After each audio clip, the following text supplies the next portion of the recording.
Древние египтяне глубоко верили в загробную жизнь, а их духовность и мифология были тесно связаны с космологией и звездами, которые они видели на небе. В самом сердце их системы верований находились впечатляюще названные «неразрушимые» – две звезды, которые оставались постоянно видимыми на ночном небе, словно два путеводных света. Эти звезды, символы вечности и бессмертия, считались местом загробной жизни и конечным небесным пунктом назначения для фараонов после смерти. Понимание концепции неразрушимых и их роли в египетской загробной жизни открывает увлекательный взгляд на то, как египтяне представляли себе путешествие к вечной жизни среди звезд, и объясняет некоторые архитектурные особенности их самых впечатляющих памятников. Неразрушимые звезды. Неразрушимые, известные в Древнем Египте как Ки, Хэм-2, СК или «те, что не знают разрушения», обозначали две яркие околополярные звезды, которые древнеегипетские астрономы наблюдали вращающимися вокруг Северного полюса около 4500 лет назад. Эти звезды, ныне известные как Кахаб, бета Малой Медведицы, и Мизар, дзета Большой Медведицы, никогда не заходили за горизонт и, как казалось, вращались вокруг полярной звезды, которой в то время была Тубан, альфа-дракона. Поскольку они никогда не опускались ниже горизонта, египтяне решили, что эти звезды символизируют вечность и постоянство, ключевые темы египетской космологии. Было принято считать, что неподвижная область, в которой вращались эти звезды, должна быть местом загробной жизни. Египтолог Тоби Уилкинсон описал их как идеальную метафору загробной жизни, поскольку их постоянное присутствие в небе отражало неумирающую природу души.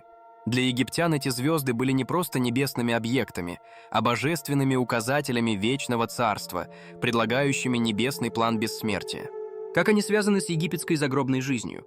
Взгляды древних египтян на загробную жизнь были довольно элитарными. Их учения о ней вращались вокруг фараона, и в период Древнего Царства считалось, что только королевская семья могла попасть на небеса.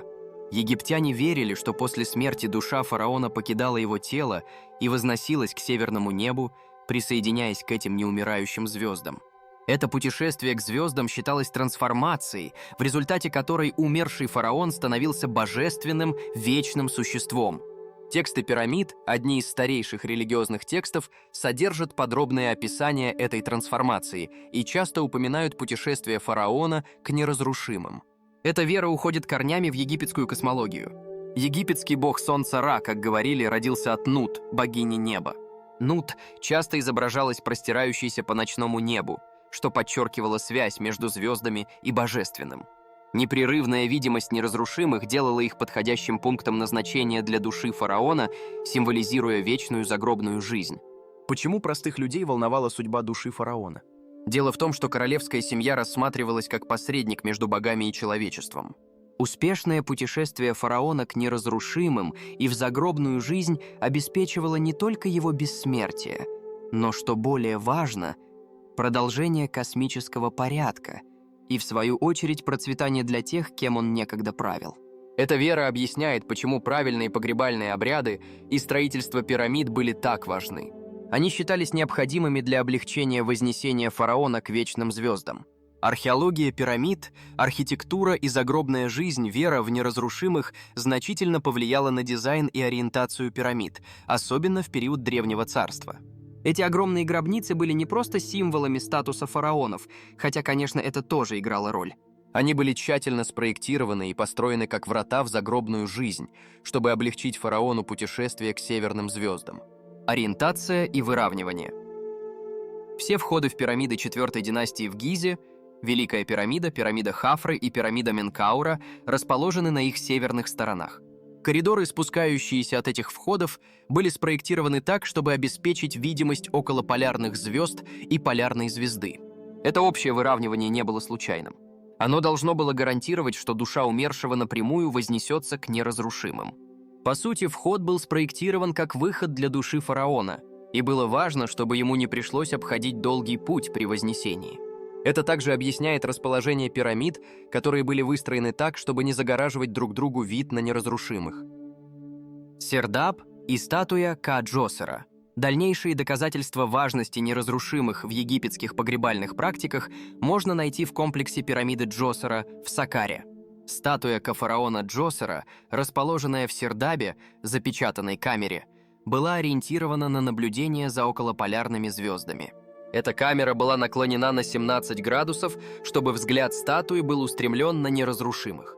Такой дизайн обеспечивал связь духа Джосера, или Ка, с вечными звездами, помогая ему в путешествии в загробную жизнь. Строители гробницы буквально указывали ему правильное направление. Заключения неразрушимые занимали центральное место в древнеегипетском понимании загробной жизни. В современных религиях представление о загробной жизни более абстрактно. Например, обобщение, что рай находится наверху, а ад – внизу.